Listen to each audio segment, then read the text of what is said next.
ನಮಸ್ತೆ, ನಾನು ಚೈತ್ರ. ನನ್ನ ಈ ಪುಟ್ಟ ಯೂಟ್ಯೂಬ್ ಕುಟುಂಬಕ್ಕೆ ನಿಮಗೆಲ್ಲರಿಗೂ ಸ್ವಾಗತ. ಪ್ರತಿ ವರ್ಷ ಅಕ್ಷಯ ತೃತೀಯ ಹಬ್ಬವು ವೈಶಾಖ ಮಾಸದ ಶುಕ್ಲ ಪಕ್ಷದ 3ನೇ ದಿನದಂದು ಬರುತ್ತೆ.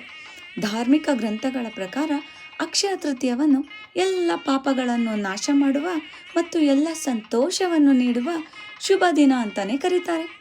ನಾನು ಸಹ ಎಲ್ಲ ಹೆಣ್ಮಕ್ಳು ಆಸೆ ಪಡೋ ಹಾಗೆ ಗೋಲ್ಡ್ ತಗೊಳ್ಳೋಣ ಅಂತ ಹೋದೆ. ಈ ಹಾರನೂ ಸೆಲೆಕ್ಟ್ ಮಾಡಿದೆ. ನಿಮಗೆ ಗೊತ್ತಿರೋ ಹಾಗೆ ಬಂಗಾರ ಓಡುವ ಕುದುರೆ ಆಗೋಗಿದೆ. ಸೊ ಮುಂದೆ ದೇವ್ರ ದಯೆ ಇದ್ದರೆ ತಗೊಳ್ಳೋಣ ಅಂತ ವಾಪಸ್ ಬಂದೆ. ಗೋಲ್ಡ್ ತಗೊಂಡಿರೋರಿಗೆಲ್ಲ ಒಳ್ಳೆಯದಾಗಲಿ. ನಂತರ ಆಸೆಲೇ ಇರೋರಿಗೆಲ್ಲ ಆದಷ್ಟು ಬೇಗ ಆ ದಿನ ಬರಲಿ ಅಂತ ಹೇಳ್ತಾ ಅಕ್ಷಯ ತೃತೀಯ ಹಬ್ಬದ ಶುಭಾಶಯಗಳು. ಸಬ್ಸ್ಕ್ರೈಬ್ ಮಾಡೋದು ಮರಿಬೇಡಿ. Thank you.